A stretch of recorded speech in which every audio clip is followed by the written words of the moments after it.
Anuj, let's shift focus now to the global markets. We told you that we had this conversation with Pankaj Baish yesterday.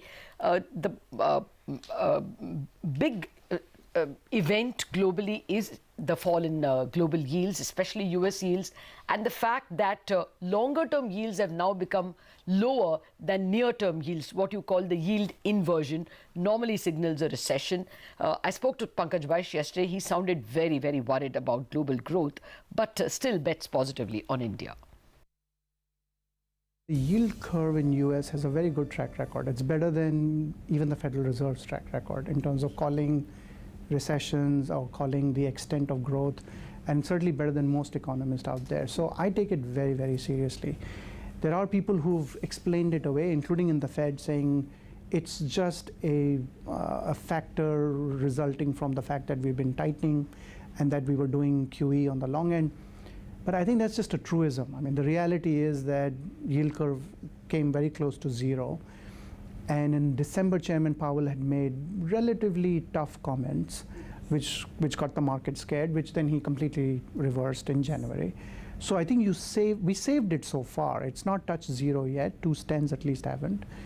But to me, it is very significant. I use that as my premier benchmark in terms of probability of recession. And then, as you rightly mentioned, with bonds getting down to minus 20, 22 basis points, a new low. And US 10 years coming off more than 100 basis points from where we were a year ago. At this phase of when Fed has been hiking rates and the economy is not yet teetering, I mean, I think there's still reasonable data. That is very significant for US 10 years to back off so much. Now, the Fed funds futures are talking about a complete 2 basis points cut this year and then another 2 next year.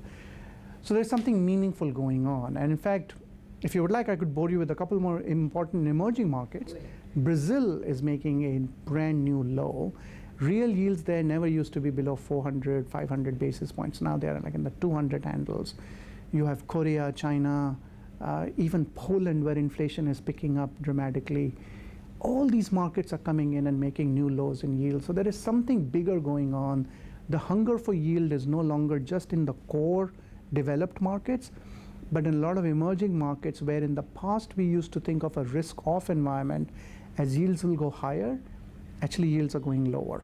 Okay, no, but what about equities? We have seen money coming into Indian equities a goodish bit, and that is obviously only a share of EM equities. Yeah. How do you see smart money deciding between developed market equities and emerging market equities? Are they likely to come to EM equities through the latter part of 2019? You're correct. So in fact, we've seen equity markets in a lot of these emerging markets do quite well. India is just one example. We saw that actually even in a few Latin American countries.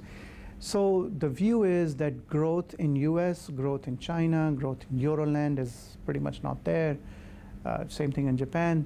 So emerging markets, even coming into this year, were a favorite category. And the interesting thing now, or the conundrum now, is that even with this slowdown, that equity markets in these countries are doing so well. So if you look at a Nifty versus what bonds are telling us, there is that disconnect. Same thing in US, same thing in Mexico.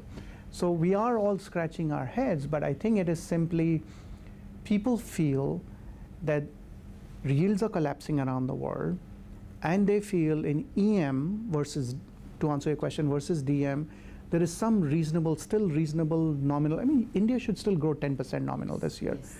So there is still some, and earnings are supposed to be, double digits, nice. So there is still some reasonable growth, and so it does make sense in this uncertain world to be in some of these core EM countries. And that's not scaring off people right now. What's the FII view? What is the foreign view?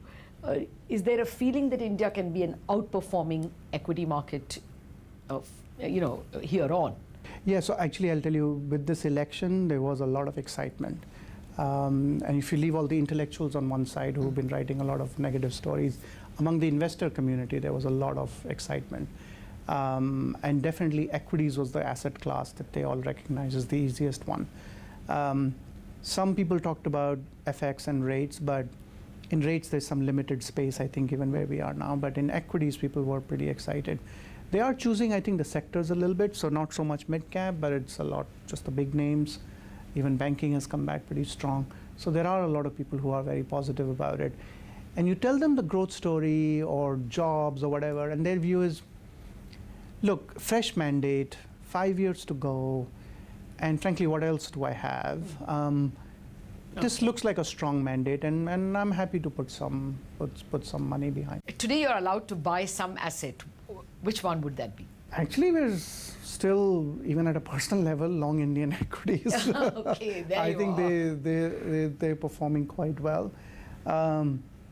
If the S&P falls 10-15%, I think that will still be a good place to go long, because ultimately I think Mr. Trump also has re-election next year, Yes. and he will not want to be sort of too stubborn about it. There is an interesting game theory thing being played that if they can be unpredictable, Okay. let's try to be unpredictable. So I think on a sell-off in S&P, that'll probably make sense also. And Mexican bonds. Okay. I think those are very good value. Okay, let me just come back to your area of specialization, the global markets.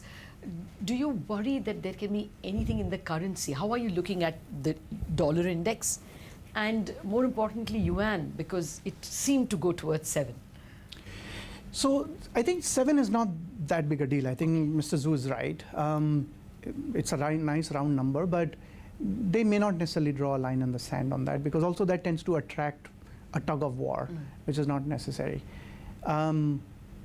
If there is a rapid depreciation through 7 and starts running to 7, 10, 7, which, by the way, many global investors are betting on. Oh. So there's a lot of call spread buying that has taken place on dollar CNY and dollar CNH, sort of 7.25 and above. Even some 8 strikes have been bought. Oh.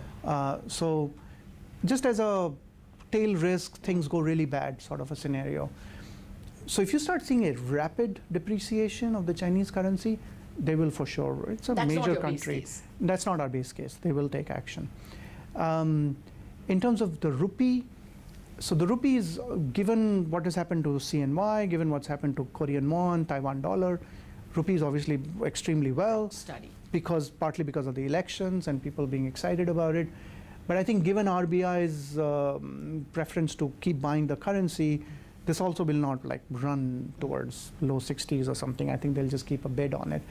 But that's all that's needed. I think as long as the currency is stable, is within a sort of, let's say, a 2 rupee spread over the whole year, then that makes the bonds carry very interesting. That makes equities a lot more stable. Okay. That's all that's needed, I think, for, and we look as like a clear standout in all of, not just all of Asia, but dollar South Africa rand has been weakening, dollar Brazil, dollar Mexico, among all the major currencies, they've all been weakening. And so rupee would stand out as quite an I worry outperformer. about trade deficit in that case. We don't want a strong currency. At a time when the global economy is already slowing, that can be very bad for Indian trade and trade But deficit. I would say, Lata, it's been 3 years since I left India.